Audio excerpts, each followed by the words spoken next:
Because I think with the 3 doghouse dormers and the shed roof, it would at least look like every other suburban, upper middle income house in the country. Yeah. Right? Yeah. The top dormer kind of looks like the Flying Nun's hat or something like that. Oh, yeah.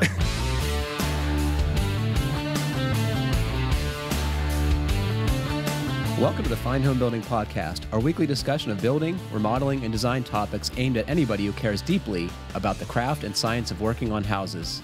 This is Senior Editor Patrick McComb. I'm joined by Associate Editor Matt Milham. Hello. And first-time host Kiley Jacques, Design Editor. Do you say Jacques or Jacques? Jacques. I meant to say something about that, Patrick. Hello. Kiley Jacques. Thanks for being here today. Thanks for having me. We should probably start off by saying, what do you do here?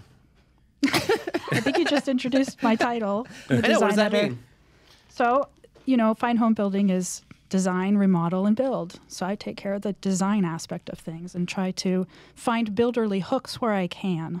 So what does that mean? That means you're trying to introduce design context to the notoriously resistant building population so they just don't understand, or so they like it? There are some examples of well-built houses that are also not well-designed. Oh, yeah. So Sure. that's always painful. Yeah.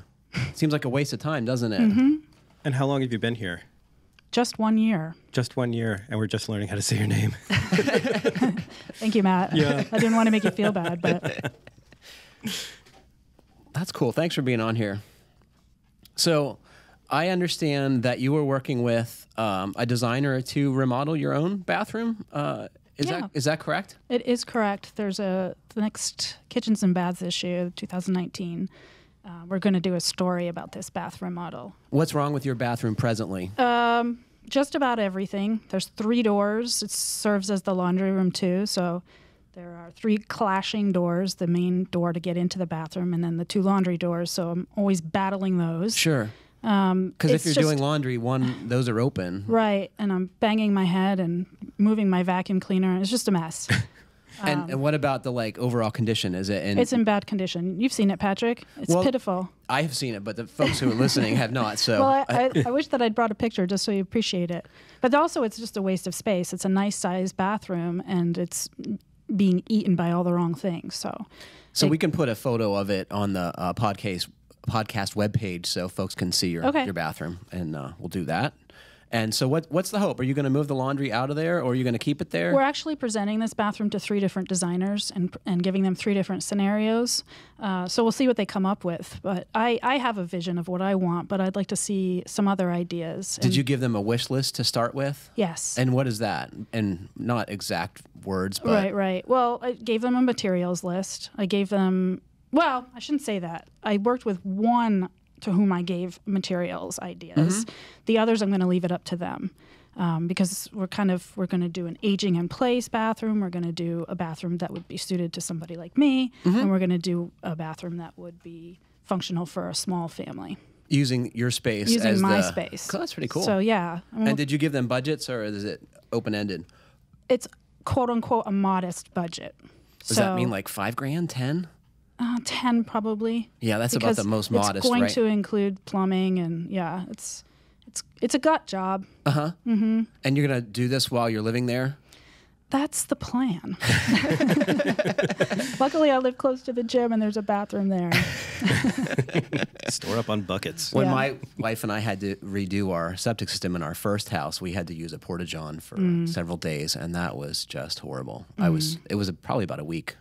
Have you ever had to not live with a bathroom? Yeah. The house I lived in Germany, the first house I lived in, Is that the way Germans do it? I don't know. The shower started leaking, and they were like, you can't use the bathroom. And I was like, or we couldn't use a shower because that's where it was leaking. And they were like, we got to repair it. It took 6 months. So I was showering on base for 6 months and That's paying awful. for this bathroom that and I couldn't use. were you still paying full rent for it? Oh, yeah. Yeah. No break. That's terrible. Yeah. It was terrible. I was like, and then at the end, they kept my entire security deposit. I was like, this is unbelievable. Yeah, Life's not easy for you, Matt. Nope. Did you trash the place? No.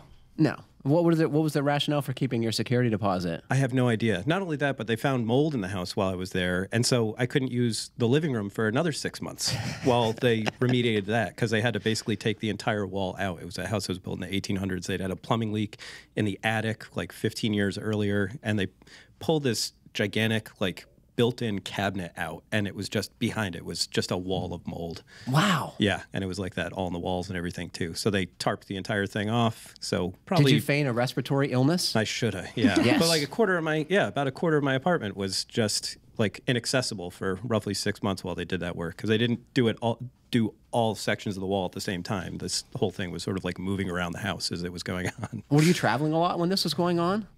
No, I was pretty much living there full time while that was going on. That's terrible. Mm-hmm. It's hard to be a renter. Yep.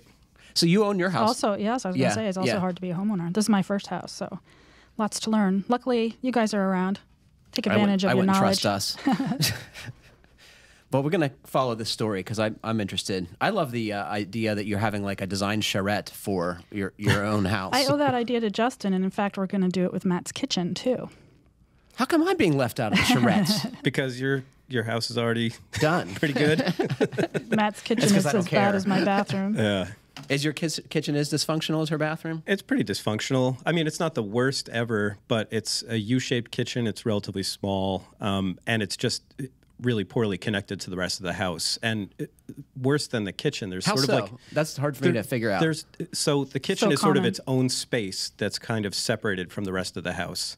There's a set of stairs down to the basement from the kitchen. There's the main entryway is into the kitchen. And then there's a door out to the kitchen into a living area that doesn't have any sort of defined dining space. The homeowner, the person we bought the house from actually used to eat dinner in the winter in the basement and in the summer in the breezeway, because there was basically nowhere to put a dining table in the sort of like what's supposed to be the living room dining room area, because the main entry door, what's supposed to be the main entry door, opens right into what would be the dining space, making it almost impossible to put a table there. Wow. I get It's dizzy really when Matt weird. talks about his house. Oh my goodness. It's such a series of strange spaces. It's really odd. I've seen photos of your basement. It doesn't seem like that would be a good place to dine. No. It has It's so depressing. like a 7 foot tall, maybe drop ceiling. And it's pretty dark and dank. Yeah. Was this person like perhaps longing for a period of incarceration that they had? I have no previously, idea. I'm assuming that's why she sold the house. Okay. Moved to North Carolina. So what's your plan? Well, I would like to bump it out into the sort of like main entryway. There's not a patio, like a porch there, like a big concrete slab, and this area of the house that is the kitchen, that's sort of like its own thing, is sort of like that patio shares the bump out. I don't know how to say this exactly. So it's like the kitchen itself is like maybe 10 by 12, and then right next to that, where that patio is a 10 by 12 area underneath the same little gable roof that's sort of like intersecting the main house.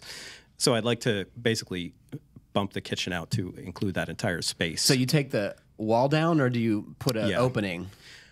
Take the wall down and build new exterior walls to then connect. That would then better connect the kitchen to the rest of that living area. So you're talking like a big LVL header or something. Cool. Yeah.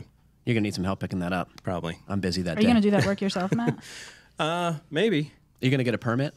Oh yeah, for that for sure. Just kidding. Yeah. I know how you roll, so I figured I'd ask. I ask, do I need a permit for this? Well, sometimes after the fact, but that's what I'm some alluding things, to. Yeah, I mean, I had assumed I didn't need a permit, and it turned out I didn't need a permit, so I made the right call.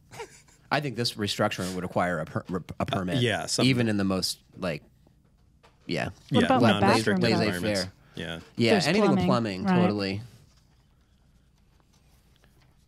Should we get to some questions, or do you guys want to? Nah. So, what's your budget for your kitchen? I have no idea. We haven't really even thought about it, but probably maybe 20,000. I don't know. I mean, I plan on doing most of the work myself, so that's almost all just materials. What about appliances?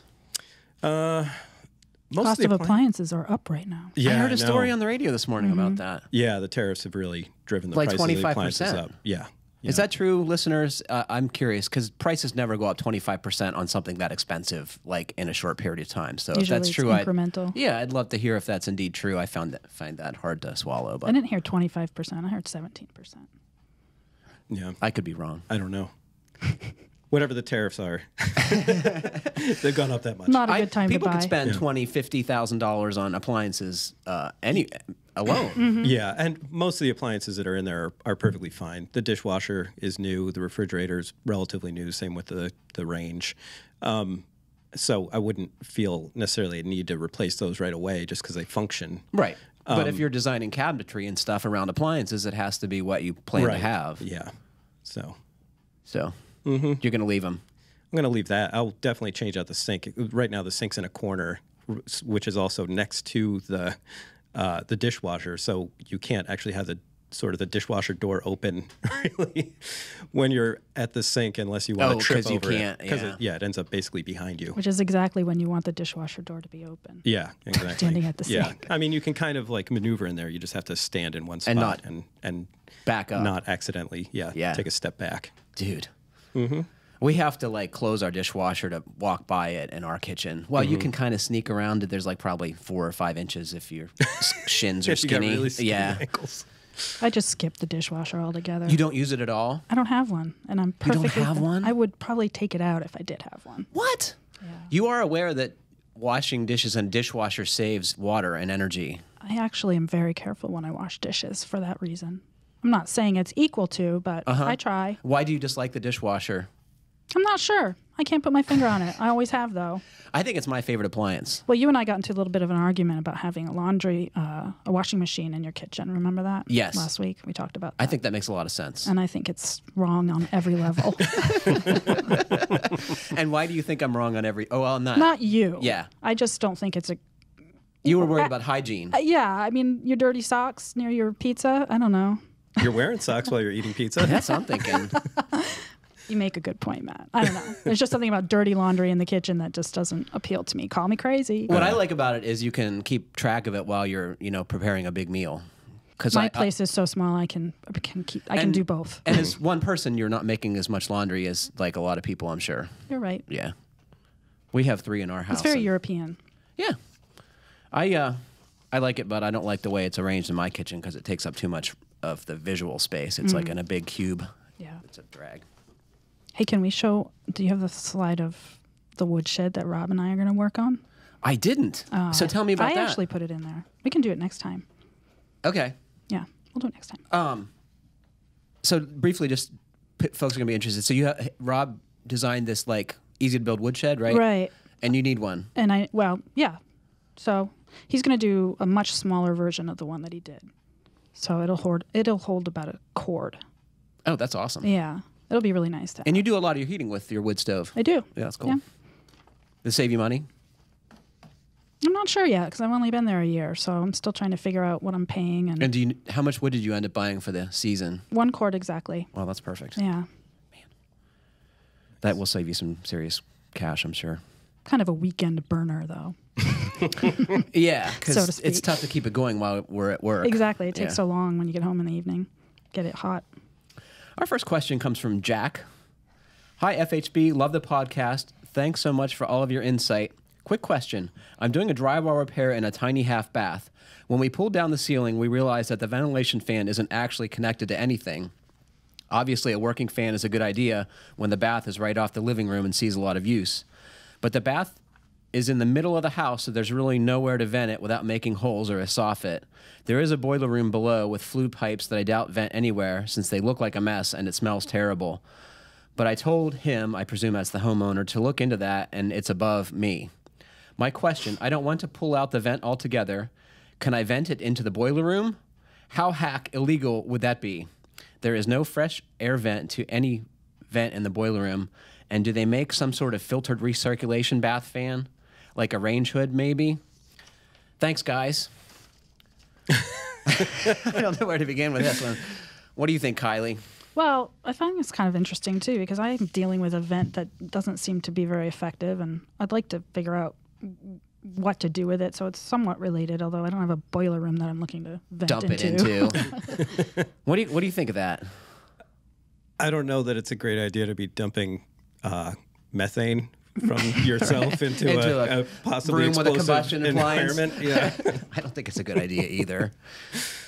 Just because it's not doing anything, right? It's not removing any of the humidity. Yeah, you know. I mean, and that's the thing. I mean, is there humidity that you're trying to deal with this fan? And if there is, then you don't want to vent it anywhere in this. Yeah, house. it's a half bath, so that issue is less of a concern than it Right. would be if there was a shower in there, right? Right. Yeah. I did dig into this to find out that there is indeed a recirculating bath fan from Broan Newtone. Yeah, there's a bunch out there from what I could see. The one I pulled up was the 682 NT for $37 on Amazon. Yeah. And it doesn't do anything except make some noise. Yeah, And there's supposedly a charcoal filter in there, allegedly, that... is supposed to handle some odors. Has 4.5 stars up there. That's what I found. You think the Newtone people all took a turn writing a review about their fan? No, it's not fair, is it? I think I've talked about it before. I have sort of a fan that works sort of on a similar principle in my kitchen because we don't have a range hood. Right, and I've lived with that. Yeah, and it has a charcoal filter on it, and it does a decent job, but you do have to replace it on a pretty regular basis. But then again, that's a kitchen, and we're using it. It turns on automatically. Like, it senses anytime there's anything weird in the air and turns itself on, so it runs. Fancy. Really? Yeah, so like as soon as you turn on the stove and heard it such a like thing. any sort of like particulates or whatever, you know, from cooking oil or whatever, Right. sort of like get into the thing, it just kicks on automatically. Nice. Yeah, and it runs at variable speeds. It's pretty nice, but like I said, you need to clean it on a regular basis. What do you think about the bath fan idea? It's probably not a terrible idea, but I mean, if you're just dealing with odors, you know, just get a can of Febreze or whatever, spray that. I have trouble believing there's no way to duct a bath fan because it's a small duct, right? You're talking 3 or 4 inches, and you have to make holes, and you have to get it to the outside. Cut out some drywall, Yeah, run it parallel it's easy to to the fix joist, get drywall. it outside. If you have a textured ceiling, that's a bigger problem, but... Why? Well, because then you have to match the texture, and that's always a challenge, especially for handy folks or carpenters who aren't used to doing it every day, right? So, Do they have anything like that thing for the sewer pipe where they poke through one end and just yanked it through? Because that would be a great that'd be solution awesome here. through blocking and stuff, right? Through joists. But that's the problem is if there is blocking, like going with the joist base, because you only need to make a hole at both ends, right? And you can snake flex duct to the hole on the outside or toward the inside, which is what I would do because the hole's bigger to grab the duct then and connect it to the fan. Would that work no matter the length of the run? Well, most houses aren't that big, You said right? it's in the middle of the house. Who knows? Maybe this is 6,000 So square. if even if it was 20 feet, I don't think that would be ridiculous. Yeah. And if it's more than that, you could go the other way, presumably, right? Theoretically. Yeah. But I'd say do whatever you can to put a real fan in there because it's going to be nicer for the folks who are visiting. Yeah. Or put it in a soffit, like you mentioned. And one great problem solver in this world is the Panasonic Whisper Fit, which is a good bath fan. It has a 10 1/4 inch square housing that's only 5 5/8 inch deep. So it'll fit in a 2x6 stud or joist cavity, which most of them are much taller and they just won't fit. So try to put a fan in there, I would say. I think the recirculating thing is a second best choice. Yeah. Febreze would be last. I don't like how that stuff smells. I bet you don't like terrible. that either. You know me, Patrick. Yeah. I totally think it smells worse than bad smells. You could also just invite a skunk into your house. And The fan would not. and then it would overwhelm every other smell. You What could do you just think say, about "Sorry, we this, had a-" Jeff? What would you do? Well, I agree with you. The idea that it's possible to get a fan through there, get a duct outside somehow. Yeah. And even if you have to cut a couple holes, like if you have intermediate blocking or whatever, and you have to cut a hole and drill a hole or cut a hole in it or knock it out and get on with your life. Yeah. All right. So this one comes from Austin from, I believe it's Sioux Falls, South Dakota. Hey, FHB. My wife and I are about to start remodeling our new house. I'm looking into trim details and wanting a different look than the big boxes offer, but I don't want to pay for it. I'm thinking about buying a bunch of clear pine. He says $9.50 for a 12-foot length and a beaded router bit to make my own beaded base and casing. I would go with 3/4 material for both the base and casing, which would allow me to wrap the bead from the baseboard to the casing. Do you guys know what he's talking about? Yeah. Do you know? I wouldn't mind a little explanation. So I think what he means is he's going to put a bead on the top edge of the baseboard that then turns up the outside edge of the casing and follows it around the door. Yeah, so it's a pretty mod look. Yeah, and you'd have, I guess, miter the bottoms of Yes. bottom of the casing and end of the base. You You need a that would jack meet up. miter there. Yeah. Man, that's hard to do. That sounds very detailed, doesn't it? It looks a cool look, though. I could go with 3/4 material for both the casing and the base, which would allow me to wrap the bead, or I could pay a premium for 5/4 clear pine and do the normal look where the casing is proud of the base and the base dies into the side of it. For context, we have a somewhat rustic laminate flooring, 3 panel doors, shaker cabinets, and everything will be painted white. He adds, the lumberyards in our city cater to builders and pretty much tell everyone else to go away. I worked in that lumberyard in Shelburne, Vermont. Yeah. The secret with dealing with the pro-oriented lumberyards is to go on a Saturday. Most of them have half-day Saturday hours, and you very much expect when you work at one of these places that you're going to have a different type of clientele. And they tell us to be more patient on those days and try and help folks as best we can. That makes sense. Yeah, and the thing is, you're not holding up someone who's trying to like make a living at what they're doing, while you're buying like a few sticks of lumber, right? While someone is like trying to get out of there to go build a house for somebody. Right. Then they'll give you hassle if the salesperson doesn't. So Patrick, you mentioned that was a kind of a mod look. yeah, And these words jump out to me: rustic and shaker cabinets. So I You would, think there's I a would disconnect say there? maybe. I Yeah. don't know. Something to think about. I'm a big fan of just like rectangular profile casing with a wider pediment head casing, right? Yeah, I like that too. And that's super easy. I actually made my own fluted casing for my first house and used rosettes. And one of my bosses at the time told me that I was really mixing architectural styles because I had this like Victorian casing and these casement windows, and like I didn't know any better. So I'm not the best person to ask about trim aesthetics. Yeah, I'd say take cues from what you have, and those shaker cabinets are an So excellent real simple. starting point. Yeah. Real simple, eased edges, right? Yeah. What do you think? In my own house, I did 3/4 for both casing and base. Okay. And I will say that one that's a little bit of the cheap route, that's kind of what I was taking there. And it can be a little bit difficult to make sure those things are in plane, so it can get a little fussy getting Yes. the base, and the casing perfectly To lined line up. Yeah. So what do? Do you just sand that away to flush up the faces, or do you? You can, but I mean, yeah, you can shim, you can, like, there's all kinds of things that you can do. You can just kind of beat on it. I mean, it's just drywall That behind sounds it. like what you probably did. I definitely did for some of it. But I mean, that's what the wider casing is supposed to take care of. Those profile or that reveal that you get with You're talking thicker. the thicker, Yeah. with the thicker casing, basically hides any abnormalities there. So it doesn't matter if it's if the base is a little farther off the wall on one end than it is on the other, because it's hidden. Even if it's tilted in or out a little bit, you can't tell. Yeah. Yeah, that's a good point. So it's definitely easier installation to go with the more sort of traditional thicker casing and 3/4 base. But I would remind folks, if you're planning to do miters at the corners at the top, if you have casing wider than about 2 3/4 inches, I believe it is, you need to get 8-footers, not 7-footers, right? Because the miter makes it that much taller. And if you want to use a thinner casing and have the look of a thicker casing, you can put a band right around the outside edge of it to make it proud of the base trim or give it more interest. yeah, Although I don't know if that jives with your rustic aesthetic, right? Yeah. you probably find Something to think about. like a square back band. Yes. I'm sure it exists. And if not, he's got a router. He can make it himself. Just put a rabbit in there. I say just start routing stuff and see what you like. I'm assuming you have a router, Austin, and I would tell you to use it at any opportunity. Yeah, it's totally doable. I would say, though, if you're going to do this, get a router table, because you're going to have a heck of a time trying to hold the router steady on the top of that Absolutely. 3/4 inch compound or material. Right. Yeah. Because and use feather boards to hold the stock down on the router bit, right?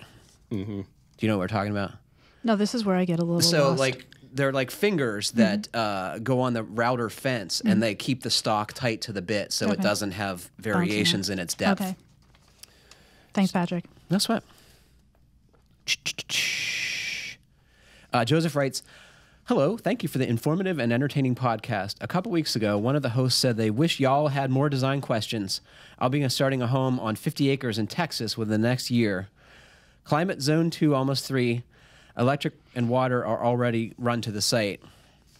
The requirements, it's going to be an engineered slab on grade, as this land has expansive soil, steel roof, as maintenance-free exterior as possible. I'll be the GC and will sub out everything up to the exterior being finished. Then I will finish the interior work. The home plans are attached. So design away. I love So that he, open-ended. yeah, that he gives us his plans. That he I know. has He's like, made up. design this thing The for funny me. thing about this is, before I saw the plan, I didn't realize we had the plans and that great little video that he sent.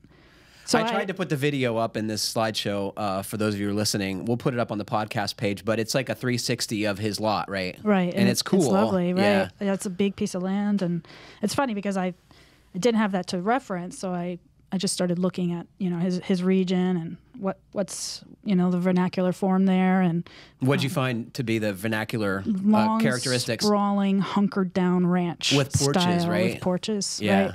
So Matt and I kind of had a conversation about that, and it would just nestle into the landscape so nicely. Then I saw his video, and I thought, yeah, that's the perfect house. Yeah. But then I saw, not this. What else do we have to show? It's So there. we have the Some elevations. elevations too. Right. So we had a conversation about whether a 2-story place would make sense, and at first we thought no, but then we saw what he'd come up with. And It's a lot of roof, not so much 2-story, right? exactly. He's got It the second reads floor tucked shorter. into under the roof line with dormers. Right, which is a super smart move because it makes it almost look like a 1.5 story.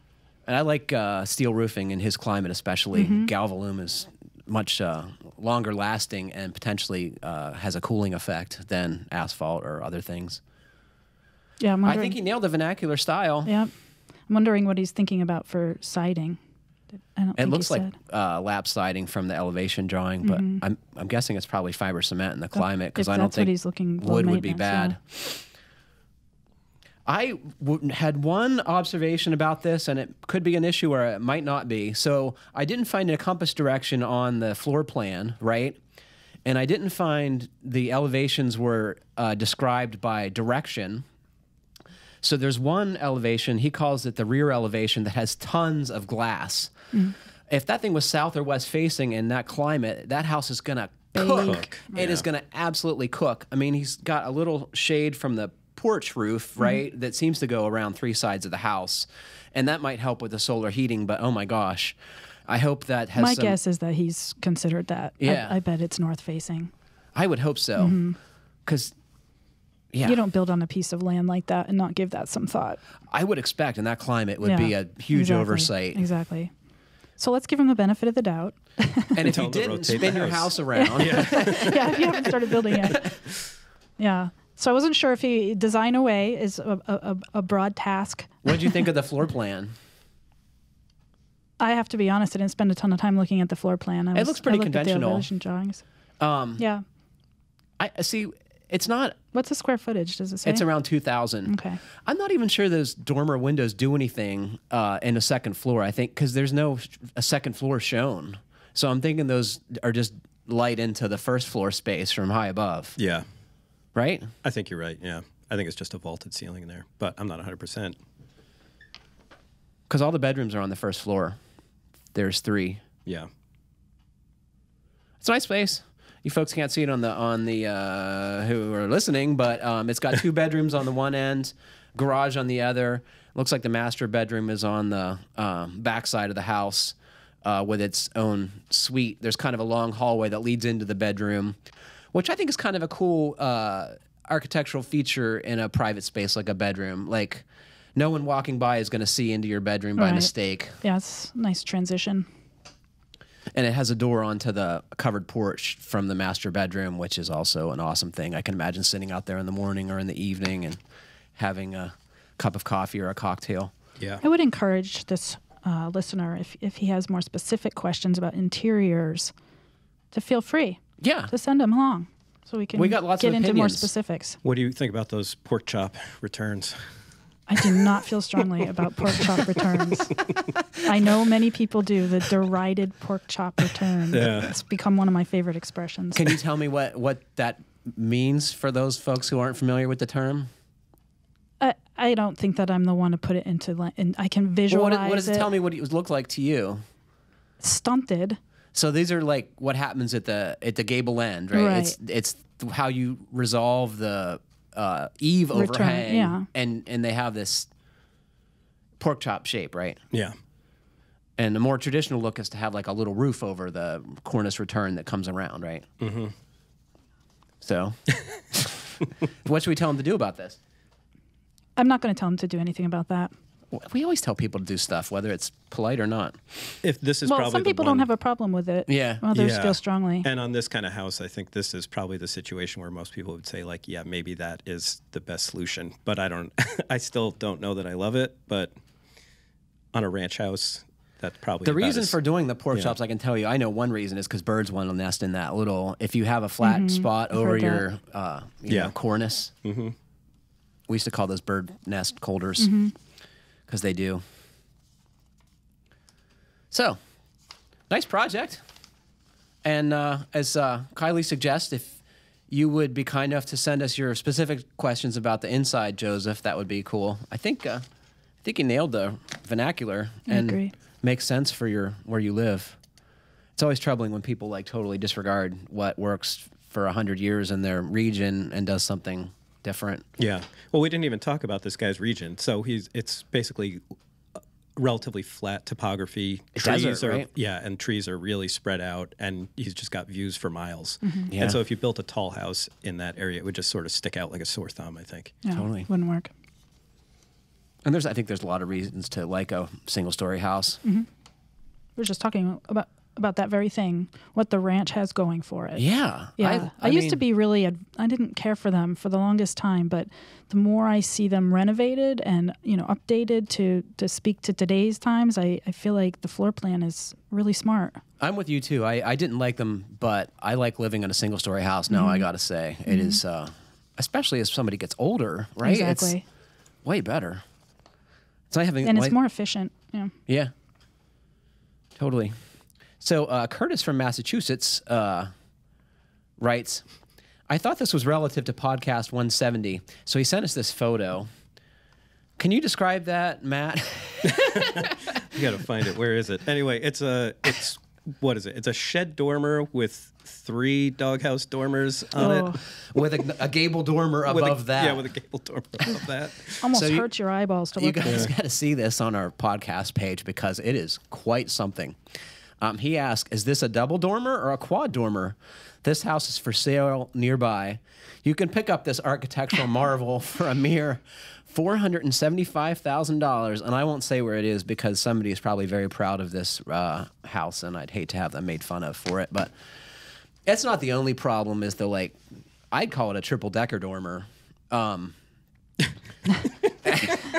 It's got this Palladian window on a gable, it looks like a gable family room that's on the front of the house. And it's got to be, 12 foot wide and probably 12 foot tall with an arch-topped transom on top. It's that window, the Palladian window, that just kills me. Oh my God, it's just Everything so else out of is scale. all angles. It's enormous. It's so huge. It looks like if you put 3 entry doors side by side in the wall of the second story and made it all glass. That's what Right. it looks like. Yeah.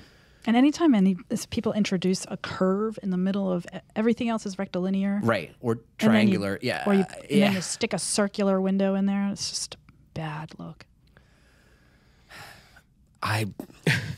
You ready to shell out 475. $475K for this thing?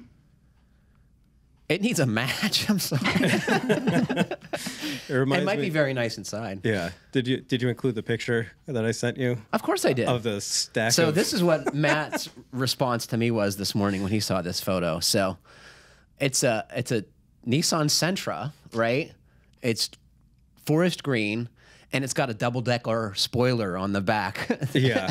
And there was another one with like a 6-decker spoiler. Yeah, I think on that's the a back. Toyota Celica, and Yeah. because it's a faster car to begin with, they have 1, 2, 3, 4, 5 wings on the back of their Celica. And Yeah. that made you think of that house? Well, the house made me think of things Multiple. like Oh, I that, see. like these multi-level rear spoilers on cars that I have no idea why they exist, but you see them every once in a while, and they're just silly.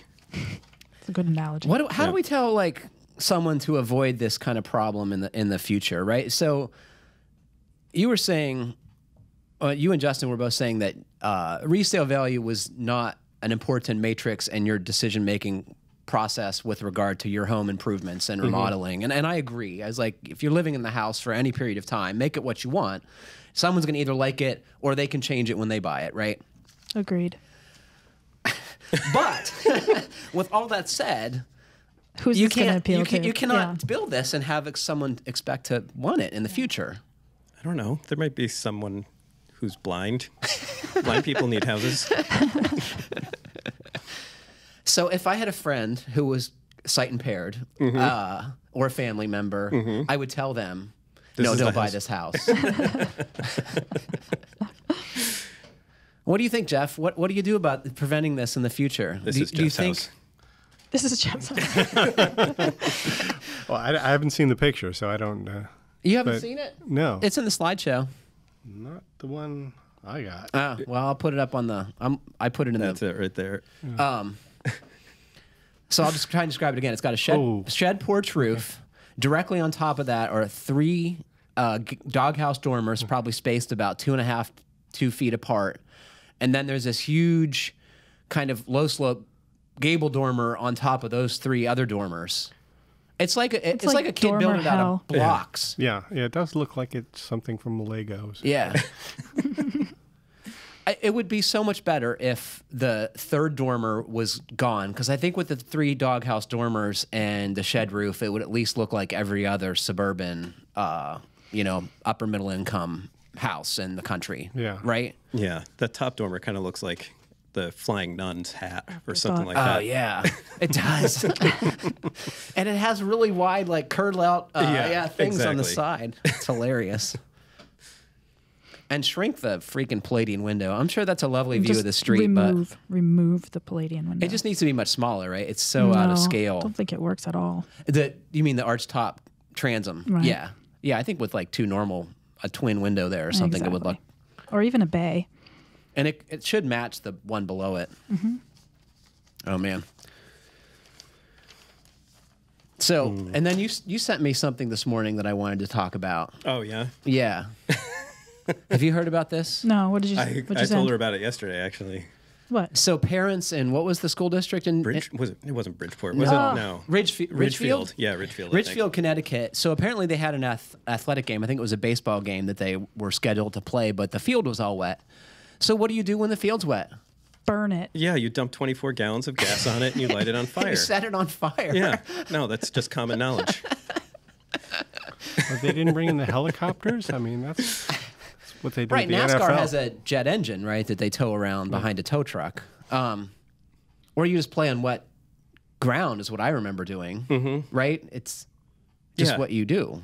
Right. I mean, It's this also is an option to just postpone the game. Yeah, I mean, I'm not a huge baseball fan to begin with, but I mean, if you can't play with like some wet dirt, then I'm sorry. Like, you're too much of a. Do you know what kills me about this story?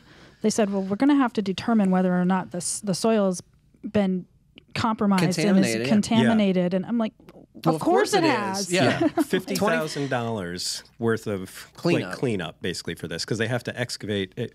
I don't think I've talked about this, but I was in environmental consulting in a previous life, and yeah, we did a lot of this. Like whenever Athletic fields? not athletic fields, nothing this dumb. Usually it was gas stations where It was a tank the had leak, sprung a leak, yeah. and then we had to go in and you take out the tank and you excavate usually tons and tons of soil that And has this to is be stupidly remediated, and expensive, it's right? ridiculously expensive. And then you Yes. have to deal with that soil. Yep. You still have to deal with it. It has to go to Yeah. a special landfill, Right. right? So Or what, get the part treated. I read the story. I don't remember. It's interesting intricacies. Mm-hmm. But apparently they started around the third base area with a little gas, and they're like, "Oh, this is working great." That was that kid's parents. Of course, it was all parents that were involved in this, apparently. Who has 25 gallons of gas? They ran out and bought more. When they saw it work, they ran out and got more gas and poured it around the rest of the baselines and just kept going. And they were out there with their little rakes and shovels and I throwing it thought, on the fire. Parents acting God like love 'em. jerks at athletic events was limited to like saying obnoxious things from the stands. I didn't realize it was actually like setting the playing surface on fire. Yeah. Well, apparently the town, they're trying to see if their insurance will cover it, and they call Why aren't the parents paying for it? I know, that's what I don't get. They call the insurance company and they're like, "Wait, what happened?" And they, Wouldn't you? exactly. It's like, who does this? Yeah. I don't understand why nobody's been arrested. Right? Yeah. Yeah, because if you were like dumping waste oil like that, yes, Exactly. that would be an environmental crime, and That's you'd be right. subject to criminal and civil penalties, I'm sure. What's the difference? Exactly. Yeah. On that cheery note, I would say that in the future, parents should not do that. Yeah. Unless it's a swim meet Yeah. or bribe coaches. or bribe coaches. Yeah, that's another thing.